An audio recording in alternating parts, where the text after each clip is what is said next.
adalah dunia yang dikuasai oleh emosi. Emosi apa yang kamu miliki, maka kamu akan menjadi monster emosi apa. Namun saya memiliki emosi yang istimewa, yang disebut rasionalitas. Itu bisa membantu saya menekan semua monster emosi. Ternyata orang-orang di dunia ini menderita penyakit emosi. Begitu emosi sepenuhnya tidak terkendali, kantung yang menginfeksi di atas kepala akan meledak. Ketika seorang wanita misterius muncul, saya akhirnya melihat kebenaran dunia ini. Kantung pertama yang saya lihat dalam hidup saya tumbuh di kepala ibu saya. Awalnya saya mengira itu adalah ilusi akibat kematian ayah. Namun ibu mulai sering marah. Diiringi dengan setiap kali kehilangan kendali, kantung di atas kepalanya membesar. Ketika kantung membesar hingga batas maksimum, kepala juga ikut meledak. Jadi selama bertahun-tahun saya tidak berani marah. Namun hari ini terjadi sesuatu yang tak terduga. Di pertemuan departemen perusahaan, Pak Zhang marah karena minuman tidak cukup dingin. Hal-hal kecil seperti semangka yang ada bijinya membuatnya meledak marah. Ia memarahi asisten yang mengatur pertemuan itu dengan kata-kata kasar. Saya mencoba menenangkan semua orang untuk tetap tenang. Namun, yang saya dapatkan adalah botol minuman yang dilemparkan Pak Zhang ke kepala saya. Ini tidak ada hubungannya denganmu. Seluruh ruangan terdiam. Dan dalam sekejap, Pak Zhang yang sebelumnya marah besar menjadi sadar. Ia memeluk saya sambil menangis dan meminta maaf. Saya menahan rasa sakit untuk menghibur. Tidak apa-apa. Saya sendirian di sudut mengusap luka di dahi saya. Seorang rekan kerja wanita yang sering menggoda saya mendekat. Kamu bisa bertahan dengan ini? Saya hanya bisa tersenyum pahit. Saya satu-satunya orang di departemen ini yang terlihat seperti orang normal. Lagi pula, bukankah kamu juga bisa melihatnya? Kantung yang membuat mereka kehilangan kendali emosi. Tapi baru saja 2 menit berlalu. Di sisi Pak Zhang, pertengkaran meletus lagi. Saya melihat kantung di atas kepalanya membesar dengan cepat. Sudah hampir meledak. Saya sedang berencana untuk maju dan menghentikannya. Rekan kerja wanita itu dengan dingin berkata, saya pikir kamu sama sekali tidak peduli dengan hidup atau mati mereka. Saya mengakui bahwa saya memang tidak terlalu peduli. Tapi jika ada yang mati, itu akan sangat merepotkan. Tiba-tiba terdengar suara ledakan yang membahana. Kepala Pak Zhang meledak. Saya dan rekan kerja wanita itu tertegun. Namun Pak Zhang tidak jatuh. Api dari ledakan itu berkumpul kembali. Dan membentuk sebuah kepala api yang mengerikan. Dia berubah menjadi seekor monster. Saya dipenuhi dengan kebingungan. Mungkin, ibu jelas-jelas meninggal secara langsung pada waktu itu. Belum sempat saya bereaksi. Pria yang berdebat dengan Pak Zhang disobek dengan satu tamparan. Suara teriakan terdengar di mana-mana. Pak Zhang telah membunuh. Cepat lari. Rekan kerja wanita itu menarik saya dan berlari. Sambil berlari, dia menjelaskan dengan cepat. Kantung yang pecah tidak akan mati. Itu adalah transformasi. Akan berubah menjadi monster emosi. Sebagian besar orang akan sepenuhnya dikendalikan oleh monster mereka sendiri. Mendapatkan kekuatan supranatural untuk meluapkan emosi dengan bebas. Lalu, mengapa ibu saya bisa mati? Saya bertanya dengan suara keras. Saat itu, kepala monster Pak Zhang meledak lagi. Ia jatuh ke tanah dan tidak bergerak lagi. Rekan-rekan kerja masih terkejut. Kepala Pak Zhang meledak lagi. Ternyata, baik monster muncul, atau monster ditelan. Orang biasa tidak bisa melihat monster itu. Rekan kerja wanita itu mengatakan bahwa penyebab kematian ibu saya yang sebenarnya adalah karena dikendalikan oleh monster emosi miliknya sendiri. Akhirnya menjadi makanan bagi monster emosi lainnya. Secara tepat, ia menjadi mangsa bagi orang-orang yang bisa mengendalikan monster emosi mereka sendiri. Monster emosi terhubung dengan pemiliknya. Mengikuti monster itu bisa membawaku menemukannya. Saya melihat ke arah itu. Hati saya terasa seperti disambar petir. Itu adalah tetangga masa kecil saya, Liu Za. Rekan kerja wanita itu berbicara dengan nada dingin. Dia sekarang adalah orang penting. Di permukaan, dia adalah wakil presiden perusahaan. Namun, di balik layar, dia adalah tubuh emosi yang bisa mengendalikan monster emosi. Dia sengaja menyebarkan virus kemarahan, menggoda kalian untuk terinfeksi dan berubah. Kemudian memangsa kalian untuk mendapatkan kekuatan. Sejak awal, kalian adalah domba di ladang buruannya. Saya menemukan bahwa target pertama Liu Za untuk memangsa adalah ibumu. Keluargamu hancur semua karena dia. Kebenaran sekejam pisau. Emosiku justru sangat stabil. Sepertinya hanya monster emosi yang berhasil berubah yang menjadi targetnya. Rekan kerja wanita terkejut dengan ketenanganku. Melihat aku berbalik untuk pergi. Dia menghalangiku. Dia memarahiku. Apa kamu tidak ingin membalas dendam? Dia telah membunuh ibumu. Aku sangat tenang. Liu Za memiliki kekuatan super. Menghantarkan diri untuk mati. Pergi ke sana juga sama saja dengan menghantarkan diri untuk mati. Dan bagaimana aku bisa sepenuhnya mempercayaimu? Rekan kerja wanita tertawa sinis. Hah, benar-benar tenang hingga menakutkan. Tapi bagaimana kamu bisa naif berpikir bahwa kamu tidak sakit? Aku berhenti sejenak. Apa maksudmu dengan kata-kata itu? Sebenarnya, kamu adalah yang paling parah sakitnya. Di atas kepalamu ada kantung besar yang sulit dijelaskan. Mangsa sejati Liu Za sejak awal adalah kamu. Dia paling ingin menelan kamu. Seolah-olah menjawab kata-katanya. Liu Za tidak tahu kapan dia muncul di belakangku. Xiao Chang sudah bertahun-tahun tidak terlihat. Sudah tumbuh sebesar ini ya? Aku dengan tegas membantah. Maaf, aku bukan Xiao Chang yang kamu maksud. Dia tiba-tiba menendang perutku dengan keras. Jangan berpura-pura berbohong. Cepatlah marah padaku. Rekan-rekan di sekitar terkejut. Kenapa orang ini memukul Xiao Chang? Tadi dia yang memprovokasi di depan Pak Zhang. Ayo kita pukul dia bersama-sama. Rekan kerja wanita segera membantuku berdiri. Apakah kamu baik-baik saja? Liu Za tidak menyangka aku cukup tahan. Dia dengan santai menjentikkan jari. Api aneh menyala di tubuh semua rekan kerja. Jeritan menyedihkan memenuhi seluruh aula. Liu Za tersenyum jahat. Meskipun menyakiti rekan kerja yang peduli padamu. Apakah kamu tidak marah? Aku teringat dalam pikiranku. Xiaoya yang pernah memperkenalkan adiknya sebagai pasangan. Rekan kerja pria yang menganggapku sebagai sahabat baik. Kini semua telah berubah menjadi arang. Liu Za sekali lagi mencoba menggodaku dengan kata-kata. Jangan tahan lagi. Kamu tidak bisa menipuku. Karena kantung yang menyimpan kemarahanmu semakin besar. Aku yang tampak tenang di luar sebenarnya sudah bergolak di dalam. Rekan kerja yang menyebalkan itu. Orang asing yang mencari masalah. Api kemarahan yang tak terhitung membakar dadaku. Ingin sekali merobek segalanya. Tapi aku tidak melakukannya. Karena mungkin kemarahan semua orang bukanlah niat mereka. Wajah mereka yang menyesal setelahnya. Selalu mengingatkanku pada mata penuh penyesalan ibu setiap kali dia kehilangan kendali. Kehilangan akal dan terjebak dalam emosi. Akhirnya hanya ada penyesalan. Jadi aku selalu mengunci diriku dengan belenggu yang disebut rasionalitas. Harus tetap rasional. Tapi apakah belenggu ini masih ada artinya sekarang? Jika menjadi monster kemarahan yang merobek musuh, membalas dendam untuk ibu dan rekan kerja juga bukan hal yang buruk, kan? Kenapa saya begitu marah tetapi tidak bisa berubah? Rekan kerja wanita mengingatkan saya bahwa perubahan akan membuat saya dibunuh. Tapi tidak berubah juga tidak akan bisa menghindari nasib dibunuh. Lebih baik berjuang sampai mati. Dia terdiam sejenak, menganggap saya masih sulit menerima diri saya yang sekarang. Jadi tidak mungkin untuk berubah. Liu Za mulai merasa tidak sabar mendengarnya. Kau masih saja berbicara sendiri untuk meyakinkan dirimu. Sepertinya pelajarannya belum cukup. Dia kembali menyerang dengan ganas. Berbicara sendiri. Saya tiba-tiba menyadari bahwa ada yang tidak beres. Berbalik dan menemukan. Rekan kerja wanita di samping saya melepas penyamarannya. Menunjukkan wajah aslinya. Sudah. Tidak akan menggoda kamu lagi. Sebenarnya hanya kamu yang bisa melihat saya sejak awal. Loh. Saya benar-benar terdiam. Apa situasinya? Saat ini, tangan raksasa api Liu Za telah menghantam dengan keras. Asap dan debu mulai menghilang. Dia terkejut oleh pemandangan di depannya. Di atas kepalaku berdiri sebuah makhluk raksasa yang sulit dibayangkan. Itu terikat oleh rantai dingin. Wajahnya seperti lubang hitam yang menelan segalanya. Suara wanita itu terdengar. Tahukah kamu mengapa kamu tidak bisa berevolusi? Karena sejak saat kamu melihatku, kamu telah terinfeksi menjadi monster emosi yang bernama rasionalitas. Liu Za tidak percaya. Ini adalah monster yang belum pernah dilihatnya sebelumnya. Aku juga bingung. Apakah rasionalitas juga dianggap sebagai emosi? Jika aku sudah berevolusi lebih awal, mengapa baru sekarang aku bisa melihatnya? Dan siapa sebenarnya kamu? Wanita itu sepertinya memahami pertanyaanku. Aku tahu kamu memiliki banyak pertanyaan. Tapi sekarang tidak ada waktu untuk menjelaskan secara rinci. Yang perlu kamu tahu adalah rasionalitas adalah emosi yang paling istimewa. Itu dapat menekan emosi apapun. Termasuk kemarahan Liu Za. Dan kamu tidak bisa melihatnya. Itu karena aturan dunia ini. Hanya dengan mengetahui, kita bisa melihat. Liu Za melihat bahwa aku jauh dari monster di atas kepalaku. Seketika dia menilai bahwa aku bukan budak yang diperbudak oleh monster. Melainkan, aku adalah tubuh emosi yang bisa mengendalikan monster seperti dirinya. Jangan berpikir kamu bisa mengalahkanku hanya dengan bertransformasi. Dia melepaskan kemarahan monster api, menggeram dan menyerang rasionalitasku. Namun, sebuah adegan aneh terjadi. Cakar kemarahan ternyata menembus bayangan rasional. Cakar kemarahan menembus bayangan rasional. Seolah-olah udara di sekitarnya menjadi hampa. Ternyata aku masih belum bisa mengendalikannya. Monster rasional hanyalah sebuah proyeksi. Belum mulai mengintervensi dunia ini. Liu Za tersenyum jahat. Monster kamu masih berada di dunia hati. Maka hari ini kamu sudah selesai. Dia mengendalikan monster kemarahan yang besar dan menggigit kepalaku dengan ganas. Mulut besar itu menutup. Liu Za awalnya senang. Detik berikutnya ekspresinya seperti melihat hantu. Kepalaku ternyata terjepit di antara gigi tajam kemarahan tanpa cedera. Bagaimana mungkin tidak bisa menggigit? Pupilnya bergetar hebat. Wanita itu menjelaskan dengan senyuman. Kamu telah menahan kemarahan selama bertahun-tahun. Rasionalitasmu memiliki ketahanan yang luar biasa terhadap kemarahan. Serangan semacam ini tidak menyakitkan bagimu. Liu Za marah besar. Jangan terlalu senang terlalu cepat. Dia sekali lagi mengendalikan monster emosi kemarahan untuk menyerang dengan gila. Api berkobar dengan liar. Meskipun itu tidak bisa melukaku. Tapi aku tidak bisa mengendalikan monster itu dan hanya bisa dipukul.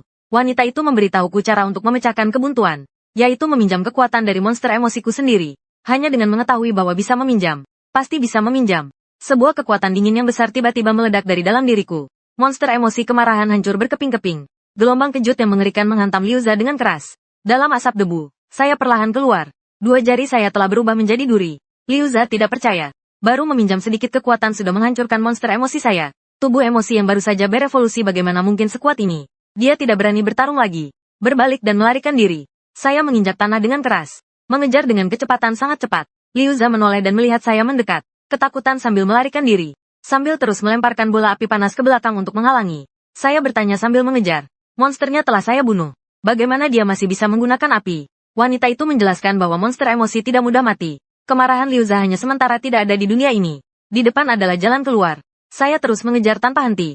Dan di luar adalah lautan yang luas. Sebenarnya kami selalu berada di atas kapal pesiar raksasa yang mewah. Bernama kapal Kaisar Laut. Wanita itu mengingatkan. Mengejar tubuh emosi di atas kapal sangat berbahaya. Karena kapal ini dikendalikan oleh tubuh emosi. Mereka berdagang kesenangan di sini. Memburu orang biasa. Dan Liuza adalah tamu VIP di kapal. Membunuhnya sama dengan menantang pemilik kapal. Saya terdiam selama beberapa detik. Tatapan saya tegas. Jika tidak membunuhnya sekarang, di kemudian hari akan sulit untuk mendapatkan kesempatan. Saya mempercepat lagi dan mengejarnya. Sementara itu, di ruang VIP, semua orang sedang mengagumi sebuah karya seni yang menyeramkan. Karena proses pembuatannya sangat kejam.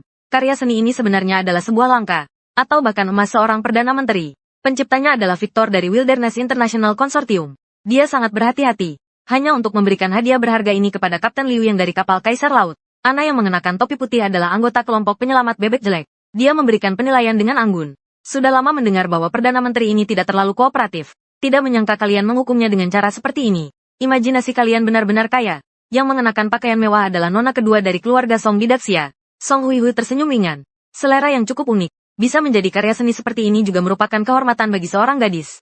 Namun, Uskup Zhaoyan dari Sekte Hitam, Rantai Hitam, di kota Donghai sangat penasaran. Kalian sudah bertindak begitu cepat terhadap negara Daxia. Victor merespons dengan rendah hati. Perkembangan grup tidak maju berarti mundur. Saat ini persaingan sangat ketat. Urusan negara Daxia sangat bergantung pada kerjasama kalian. Saat itu, seorang pria berkacamata mendekati Liu Yang dan melapor dengan suara rendah. Tuan, Liuza telah menangani direktur seni itu. Tapi ada sedikit masalah.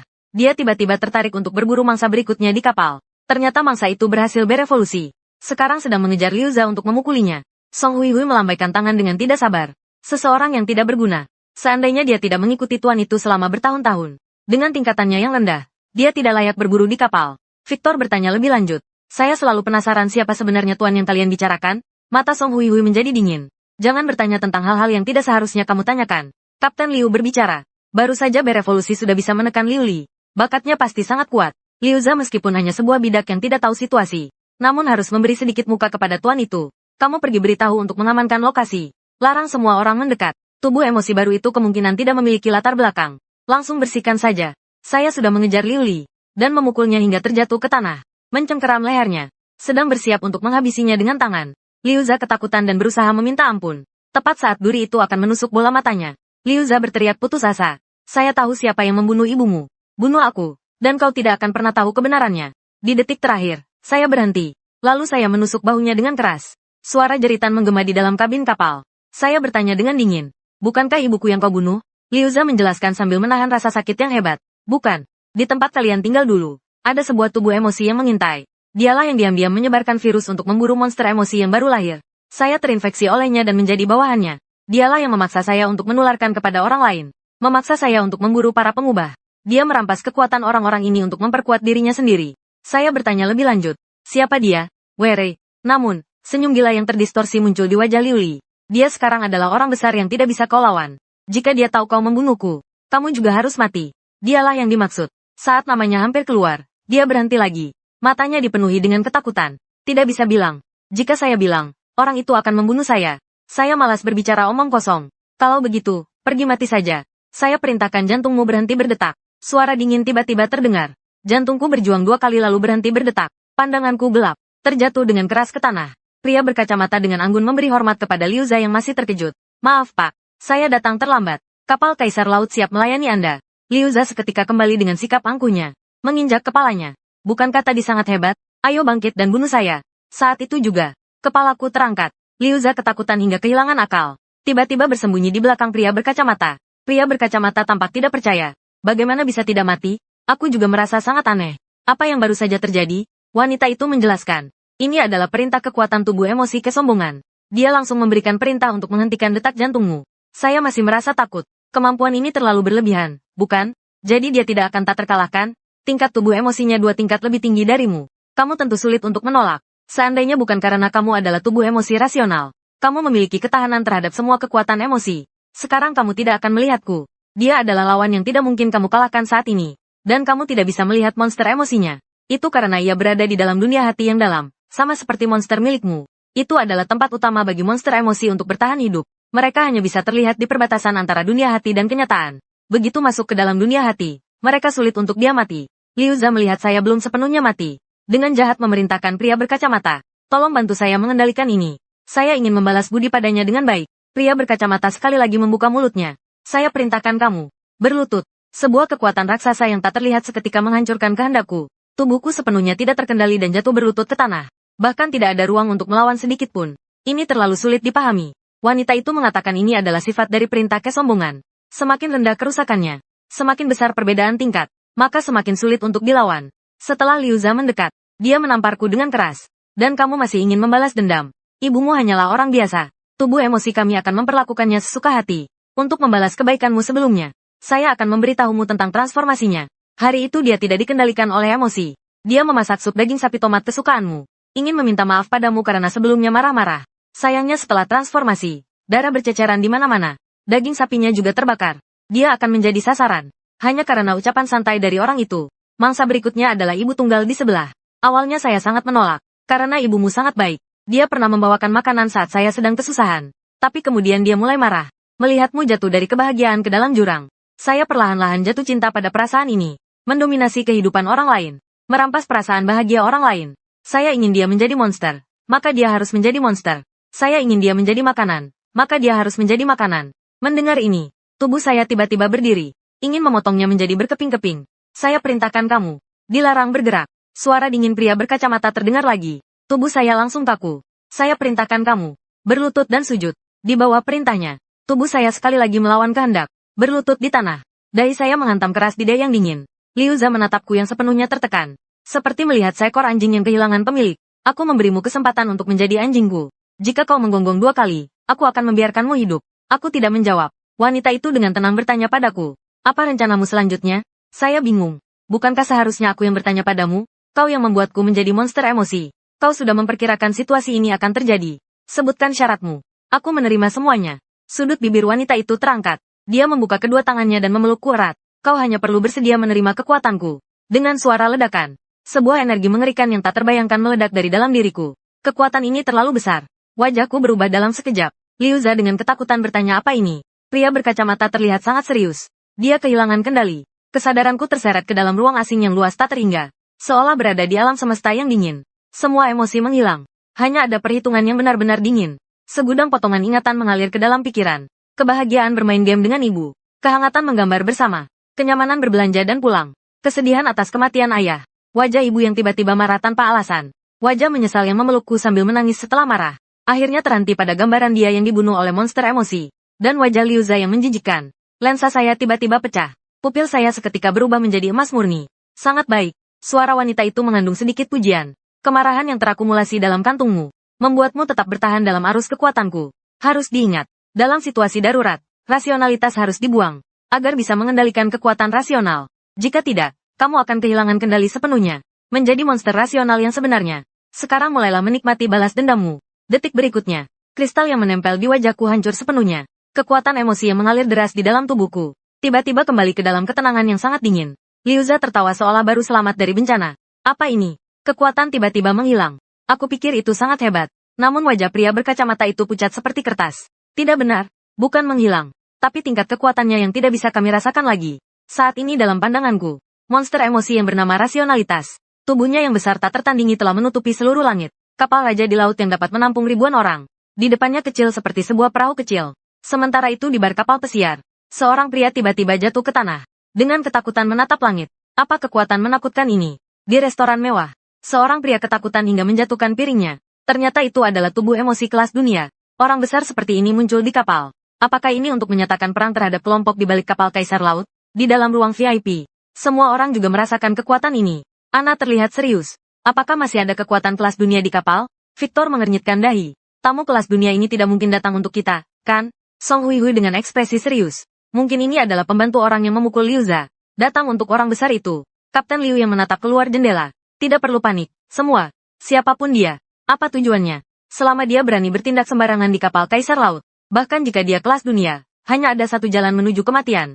Di dek, Liu Za berteriak tidak percaya. Omong kosong apa yang sedang kamu bicarakan? Bagaimana mungkin kita tidak bisa merasakannya? Pria berkacamata terlihat ketakutan hingga wajahnya terdistorsi. Bagi kamu tidak dapat merasakannya. Namun, saya bisa samar-samar melihat bahwa itu adalah tekanan seperti bencana alam. Dan tekanan yang setara dengan para tokoh besar itu. Ini adalah tekanan kelas dunia. Cepat bertemu dan cepat kabur. Dia berteriak ketakutan. Tapi sudah terlambat. Bayanganku sudah muncul di belakang mereka. Dua tangan masing-masing memegang satu kepala, lalu seperti membuang sampah, melemparkan dua kepala itu sembarangan ke tanah. Suara wanita itu terdengar dengan sedikit permainan. Langsung saja mencabut kepala orang itu. Apakah itu terlalu murah bagi mereka? Saya menjawab dengan tenang. Memang, saya seharusnya menyiksanya perlahan sampai mati. Wanita itu tertawa. Bagus. Hanya dengan cara yang ekstrim ini saya bisa mengendalikan rasionalitas saya. Tapi jangan terburu-buru. Terlihat banyak urat emas menyebar dari bawah kaki saya. Dalam sekejap, itu memenuhi seluruh tubuh kapal raksasa. Saya menengadah melihat ke atas. Seorang raksasa emas duduk di atas tahta kosong muncul dengan jelas. Itu besar dan megah, mengeluarkan kekuatan yang membuat sesak. Apakah kamu merasa aneh? Suara wanita itu terdengar. Kamu dan Liu Li bertengkar di kapal dengan sangat hebat. Namun, badan kapal tidak mengalami apa-apa. Karena kapal ini sendiri adalah sebuah tubuh emosi yang besar. Inilah wajah asli dari kapal Kaisar Laut.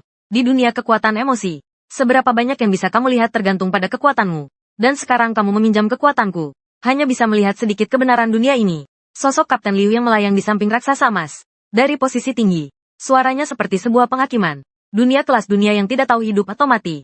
Terima nasibmu dengan patuh. Dia mulai menyanyikan dengan hikmat. Raksasa emas itu juga mengeluarkan suara rendah yang harmonis secara bersamaan. Saya tiba-tiba menyadari. Dia ingin meningkatkan kekuatan perintah melalui nyanyiannya. Sampaikan perintahku. Ruang di sekitar penyusup mengkristal. Sebuah kubus emas yang sangat besar muncul dalam sekejap. Membekukan saya dan monster rasional dengan erat di dalamnya. Sampaikan perintah saya.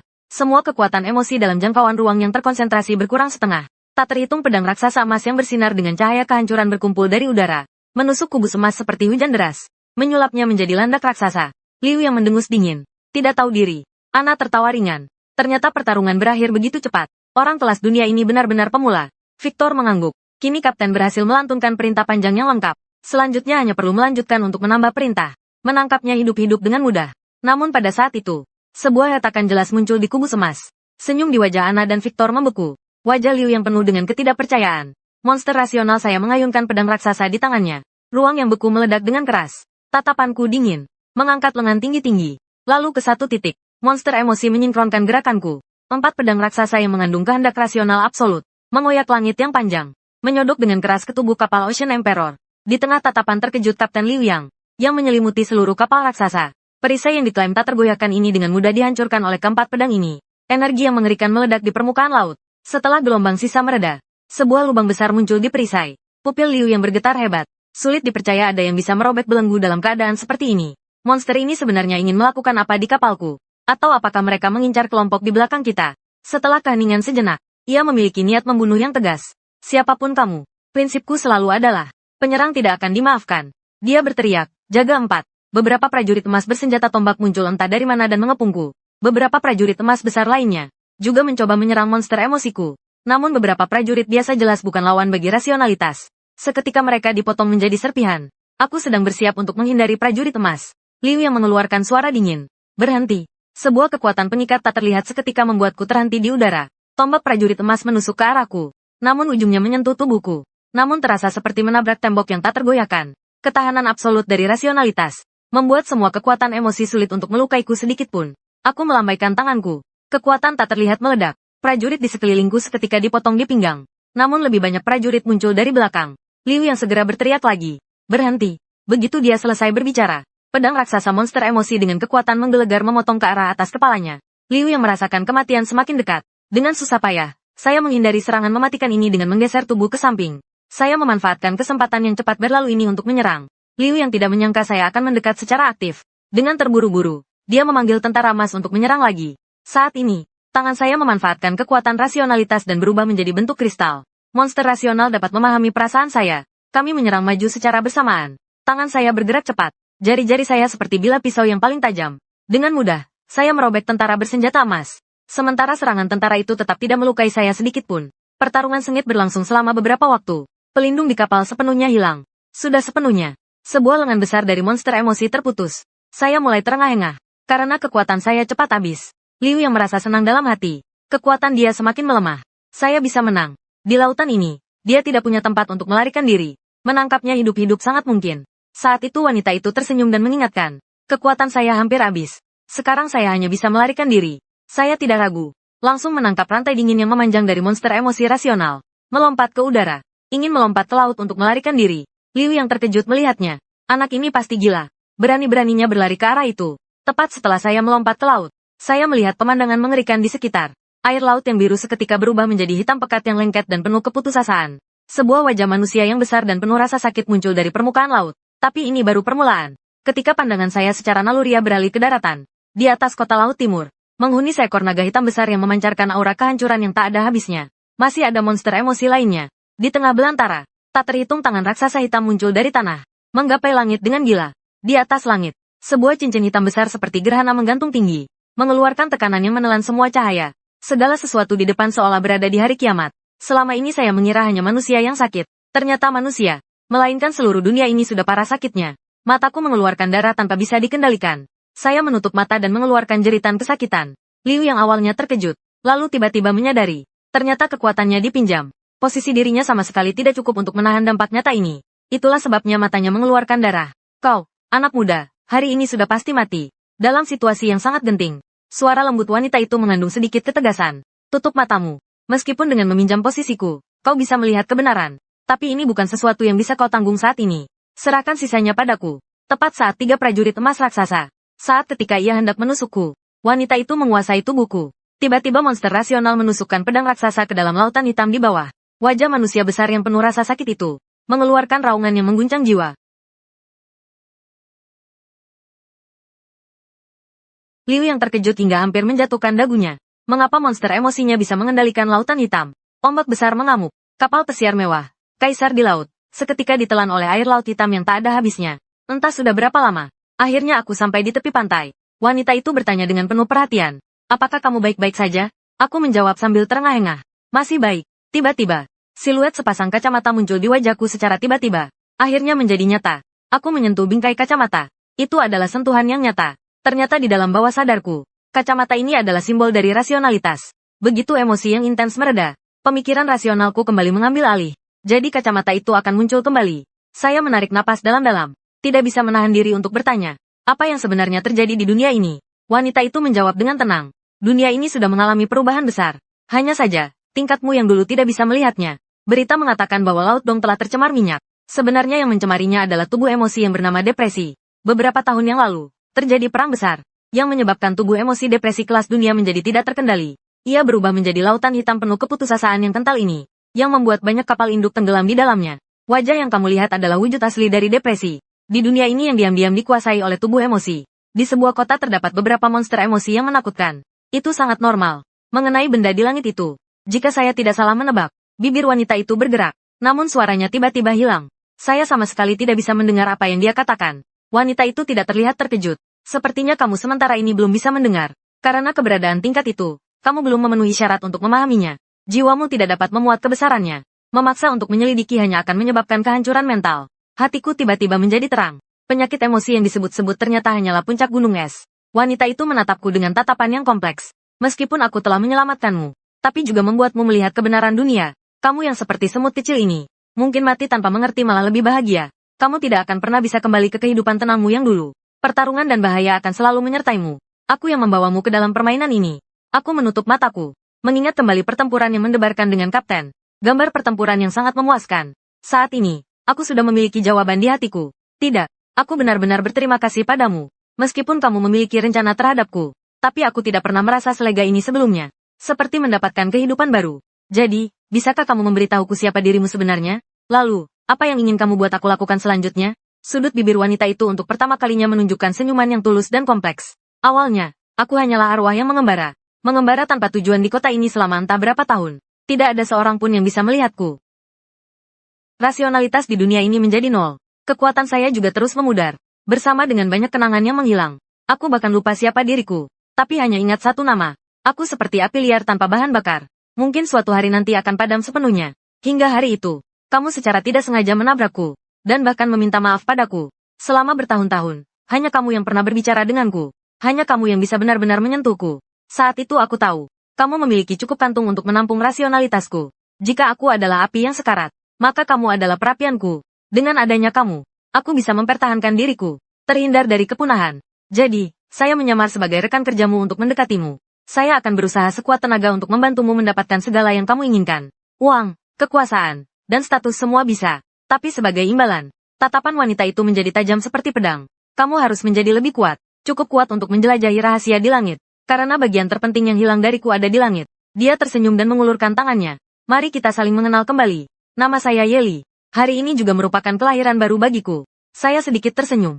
Menggenggam tangannya dengan tegas. Nama saya Chang Mo. Di dekat kapal pesiar yang sama. Di atas sebuah perahu penyelamat. Ada dua orang yang berdiri. Chang Mo berusia 18 tahun. Asisten seni dari grup Tianji. Ibunya meninggal saat dia berusia 10 tahun. Diduga dibunuh oleh Liu Limei. Berdasarkan laporan pemeriksaan kesehatan Chang Mo tahun ini, dia masih orang biasa pada bulan itu. Song Huihui terlihat sangat tidak percaya. Dapat bersaing dengan kapal Kaisar Laut. Ini menunjukkan bahwa dia setidaknya memiliki kekuatan kelas dunia. Hanya dalam beberapa bulan, kekuatan tidak mungkin mengalami lonjakan yang begitu menakutkan. Zhao Yan menganalisis. Kekuatan orang itu seharusnya dipinjam. Sebelumnya saat bertarung dengan kapten, dia tiba-tiba mengeluarkan darah dari kedua matanya. Takutnya dia melihat sesuatu di langit itu. Jika itu adalah kekuatannya sendiri, tidak akan seperti ini. Song Huihui semakin penasaran setelah mendengar itu. Sangat menarik. Ternyata bisa meminjam kekuatan untuk mengendalikan Laut Hitam. Lalu siapa orang di belakangnya? Song Huihui melambaikan tangan dengan anggun untuk mengucapkan selamat tinggal. Kapten juga meminta kami untuk menyelidiki anak itu. Tapi kita harus menunggu sebentar. Saya bukan kelas dunia. Begadang akan berdampak pada kulit. Zhao Yan bertanya kalimat terakhir. Chang Mo dan orang besar di belakangnya tidak peduli. Song Huihui tersenyum sinis. Tenang saja. Kekuatan keluarga Song kami di negara Daxia tidaklah sederhana. Dia pasti tidak akan bisa melarikan diri. Masih ada orang yang meminjamkan kekuatannya kepadanya. Kekuasaan ini harus kita dapatkan. Ini juga untuk tuan kita yang terhormat.